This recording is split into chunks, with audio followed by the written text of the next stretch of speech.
Magandang araw sa inyo. Ngayon, pag-uusapan natin ang isang napaka-exciting na paksa, ang paglalayag ng 5G sa karagatan. Oo, tama ang narinig nyo. Titingnan natin kung paano nito babaguhin ang buong industriya ng pagbabarko sa mundo. Naisip nyo na ba kung anong pagkakatunad ng hawak nyong smartphone ngayon at ng isang dambuhalang cargo ship na may bigat na 200,000 tonelada? Well, ang sagot ay isang teknolohiya na nakatakdang baguhin ng lahat, ang 5G. So, ano nga ba talaga itong 5G? Madalas kasi natin naririnig, mas mabilis na downloads. Pero higit pa pala doon yun. Aalamin natin kung paano nito binibigyan ng kapangyarihan ang mga makina na mag-isip at kumilos ng halos mag-isa.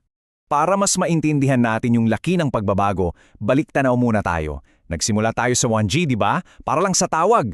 Tapos dumating ang 2G, ayun, text na. Sumunod ang 3G para sa mga litrato at basic internet.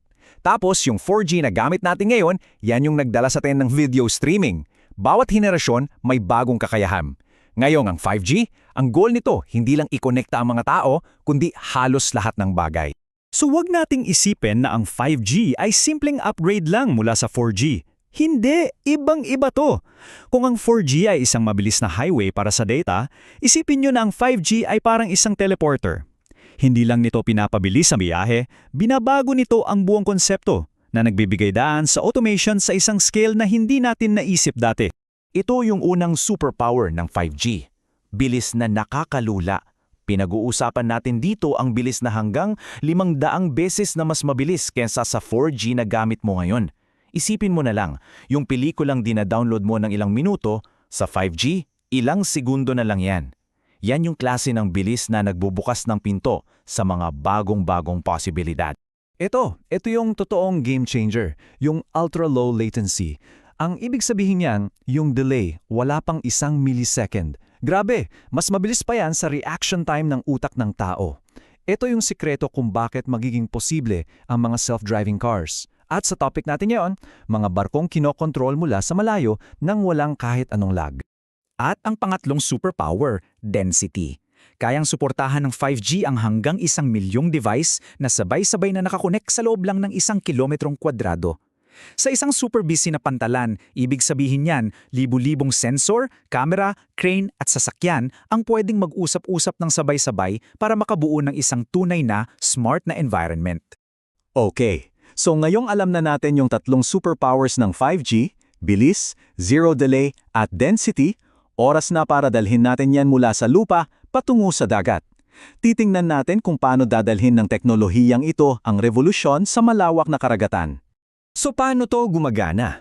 Isipin nyo ang 5G bilang isang pipeline. Ito yung pinakapundasyon, yung daluyan ng lahat ng data na kailangan para gumana yung mga smart camera, remote-controlled na barko, at automated na makina.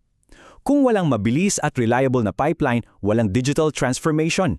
Okay, ngayon tingnan natin yung mismong aksyon. Ito na yung mga totoong application kung paano binabago ng 5G ang mga barko sa gitna ng dagat at yung mga pantalan kung saan sila dumadaong. Sakay ng isang tinatawag na smart ship, posible na ang mga barkong walang sakay na tao. Tama, parang sa mga pelikula, kinokontrol sila mula sa isang command center sa lupa tulad ng mga proyekto sa Norway. Nagagawa rin itong i-monitor yung kalusugan ng barko para maiwasan ang sira at syempre para masigurong laging nasa tamang kondisyon ang mga kargamento. At sa pantalan naman, parang isang perfectong sayaw ng automation ang nangyayari. Isipin nyo, yung isang container, pagdating pa lang, boom! May AI camera na agad nakikilala sa kanya. Tapos kukunin siya ng isang self-driving vehicle at ililipat sa barko ng isang remote-controlled na crane. Lahat yan tuloy-tuloy, mabilis at walang human error. Pero alam nyo, ang pinakamalaking pagbabago siguro ay sa buhay ng mga manggagawa. Yung mga dati-rating delikado at mabibigat na trabaho sa pantalan, napapalitan na ngayon ng mga high-tech na posisyon sa loob ng isang ligtas at air-conditioned na control room. Hindi ito tungkol sa pagkawalaan ng trabaho, kundi evolution tungo sa mas ligtas at mas matalinong pagtatrabaho. Pero syempre, itong ganito kalaking pagbabago ay hindi naman mangyayari overnight. May mga malalaki ring alon, mga hamon na kailangang lampasan. May 5 malalaking balakid na kailangang harapin. Una, ang napakataas na gastos sa pagtayo ng infrastructure. Pangalawa, syempre, ang banta sa cybersecurity. Critical yan. Pangatlo, ang kakulangan ng mga taong parehong eksperto sa IT at sa pagbabarko. Idagdag pa dyan yung mga batas at regulasyon na kailangang humabol sa bilis ng teknolohiya. At syempre, yung natural na pag-aalinlangan ng isang napakatradisyonal na industriya. So, sa kabila ng lahat ng hamon na yan, bakit ba ito mahalaga? Hindi lang para sa industriya ng shipping, kundi para sa ating lahat? Palawakin natin ang ating pananaw.